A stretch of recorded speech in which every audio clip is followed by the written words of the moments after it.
unfortunately at the time, which was 1531, was not promulgated in writing. It wasn't until 1648, 107 years later, when this story was written down, which is very unfortunate, because now it leaves it wide open to becoming a myth. And some people just flat don't believe any of this. I'll just go beyond that, just telling you I believe. I'm a Mexican-American. My father was born in Mexico. My mother was born in Texas, but both of her parents were born in Mexico. My parents met in Minnesota, which is why I speak English the way I do. Yo también porque hablo español como lo hablo, tengo un acento, pero siquiera lo hablo. I speak Spanish, and a lot of people that are young in this area don't. Anyway, the tradition just grew from that time on, and you may recall right around this time, 1517, is when Martin Luther pasted his declarations on the church and the Reformation started.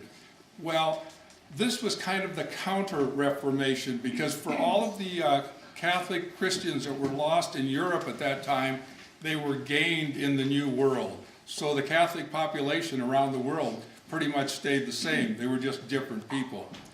And the Virgin of Guadalupe was accepted by Mexico, and has been accepted by you now, I see, and by many people that are contemporary today.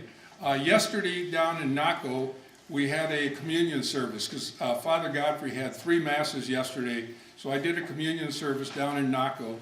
After the communion service, we went outside and prayed a rosary in the cold, and then we went and had some menudo. This morning, we had the mañanitas over here at St. Patrick's at 5:30 in the morning. At 6, we had a mass, which I participated again.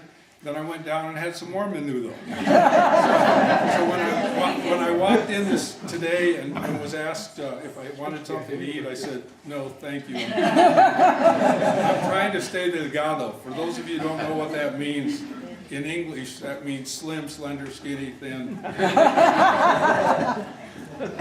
There's just so much I could tell you about the Virgen and what it's done for my people being the Mexican people.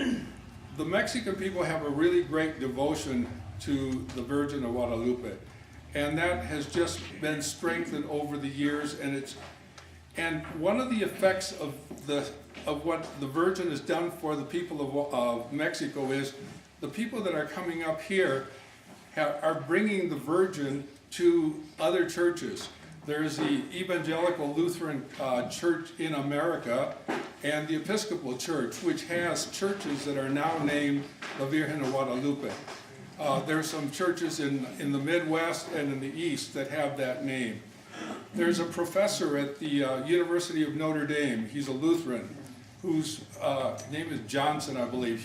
He's pushing forth not veneration for the Virgin the way us Catholics do it, but kind of an acceptance, is what I see here today. And I could tell you so much more, but I was told that I only have 2 to 5 minutes, so I'll just tell you that. But if you ever have any questions about her, feel free to call me. I'll be happy to talk about one of my favorite subjects at length.